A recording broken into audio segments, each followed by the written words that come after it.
তোমরা যদি আমাকে সহযোগিতা করো তাই আমাকে, আর নাইলে আমাকে কিচ্ছু নেই, আমাকে অনেক রাস্তার মধ্যে আমরা। ছেলে নেই, স্বামী ছেড়ে গেছেন বহু আগেই। 2022 সালে 2% জমি সহ নিজের নামে ঘর হয় ময়না বেগমের।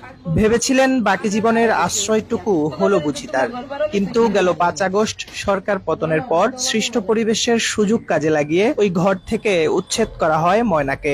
প্রধানমন্ত্রী যেদিন গেছে গা এরপর দিনে আমাকে হামলা দিছে ইয়া, আমরা কিছু আনতে পারি না ইয়া, আমরা একজনের বয়ে সবকিছু শুয়ে আয়া পড়ছি, জানরা বাঁচাইছি খালি আইয়া, আর কিছু বাজান আনতে পারি না ইয়া। শুধু আনতে যে শুনতে স্বামী নেই, পুত নেই,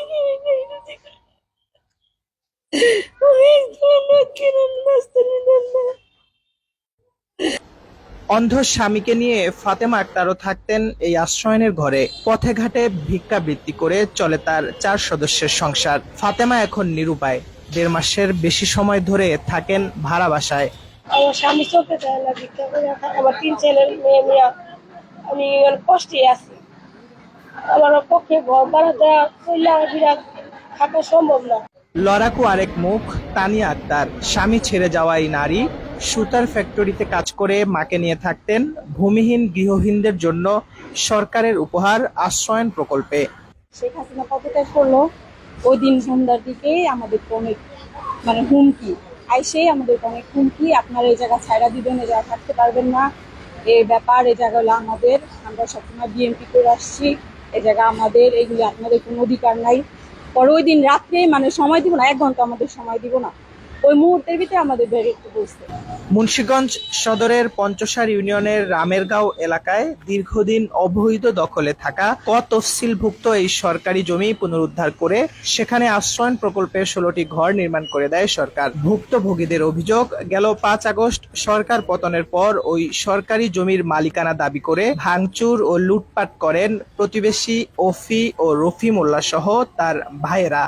রফি মোল্লার ভাই ভাগনা টাগনা যা আছে সব নিয়ে ও আবার আমাদের উপরে অ্যাটাক। ও ঢুকা সরাসরি বলতেছে এক্ষুনি ঘর খালি কর, সারা বাংলাদেশে আগুন জ্বালা দিছে, তোকে এই জায়গায় থাকতে দিব না, তোরা এক্ষুনি বেরিয়ে দি। তারপরের দিন সকালবেলা ভোরে আইছে আইয়া আমরা যে বাসা ঠিক করলাম ওই সময়টা দেয় যা আছে ঘরের দরজা বাথরুম ইত্যাদি ইত্যাদি যা আছে সব ভাঙচুর করে ঘরের তারটা ফোন তো খোয়া হয়ে গেছে। বর্তমানে পুলিশ প্রশাসন আগেও না। আশ্রয়ন প্রকল্পের ঘর নির্মাণ করা ওই 45% জমি পিতা কানু মোল্লার দাবি করলেও ভাঙচুর লুটের অভিযোগ অস্বীকার করেন অভিযুক্ত রফি মোল্লা। আমরা আইনে গেছি, আইনে যদি আমরা সম্পত্তি পাই আমরা সম্পত্তি বহন করব, আর যদি আইনে না পাই আমরা ফিরে দেবো।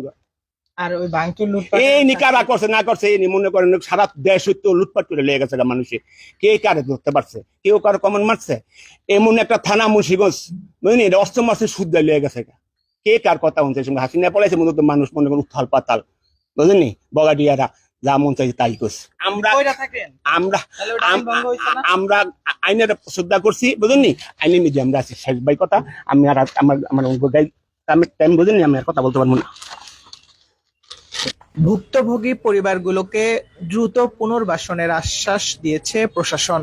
ওখানে একটা লোক অবৈধভাবে দখলে ছিল, তো 13টা ঘরের যে জায়গাটা সেই জায়গাটার মধ্যে, তো তখন যখন এই সমস্যা হয়েছিল তখন ওই সিচুয়েশনকে কেন্দ্র করে তারা ওই ঘরগুলা তারা করে জানা টানা ভেঙে টেঙে ওনাদেরকে বের করে দেয়। হিন্দুনার কাপড়টা লইছি আর কটা খেতা কাপড় লইছি, মালসামা কিছু বাই করতে পারি নাই, যেমন তেমন করে একটু গোটা আমি রাত্রা পাই বিয়া নেই যে ব্রিজ হইয়া ঘুরি, আমার নাই পুত নাই কিছু, একলা আমার স্বামী নাই, ঘরের মধ্যে বিলে আমার চিজগুল দিলিতে বাই করবো। ময়না, ফাতেমা, তানিয়ার মতো নূরবানু, সাহারার একই দশা। প্রতিটি ঘরের লোহার দরজা জানালা সহ মালামাল লুট করে উচ্ছেদ করা হয় 16 পরিবারের অন্তত 30 সদস্যকে।